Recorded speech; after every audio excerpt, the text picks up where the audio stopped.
Ну и в завершении выпуска воспитанники Якутского хореографического колледжа принесли еще 3 победы в копилку республики.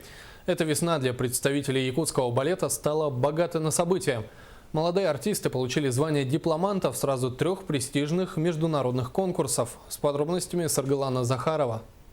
В конце апреля в Тюмени состоялись 15-е юбилейные Дельфийские игры. В них приняли участие около 2000 молодых талантов со всей страны. В этом году конкурсантов отбирали из 500 тысяч желающих. Среди них оказались и воспитанники Якутского хореографического колледжа. Я в первом туре исполняла капелью, женскую вариацию из балета капелли, а вторая вариация «Дочь фараона». Перед выступлением волновалась, но когда выходишь на сцену, танцуешь, волнение исчезает. Конкурс был мне очень важным. Познакомилась с людьми, с ребятами, своими коллегами. Они танцуют хорошо, очень хорошо. Тоже было волнительно, конечно. Еще одно значимое событие в культурной жизни страны прошло в Пермской области. 14-й открытый российский конкурс «Арабеск-2016» собрал молодых артистов балета из 19 стран мира. Якутию на международной сцене представили студенты колледжа Анастасия Платонова и Айтал Ефимов. Несмотря на жесткую конкуренцию, они с достоинством защитили честь якутской школы балета.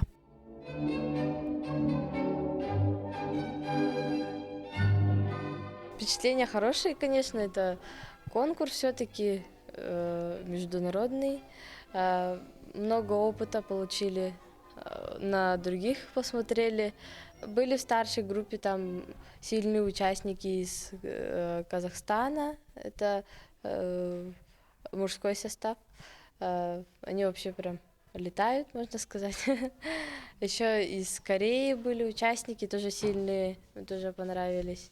Как отметила директор колледжа Дарья Дмитриева, победы достались нелегко, но заслуженно. Успехи студентов стали отличным продолжением знаменательных событий этого года для учебного заведения. В апреле мы праздновали юбилей нашего первого директора, основателя нашего колледжа Натальи Семеновны Посельской, 70-летие со дня рождения.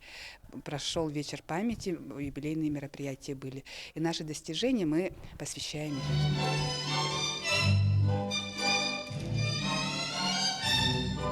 Саргалана Захарова, Василий Слепцов, НВК «Саха», Якутск.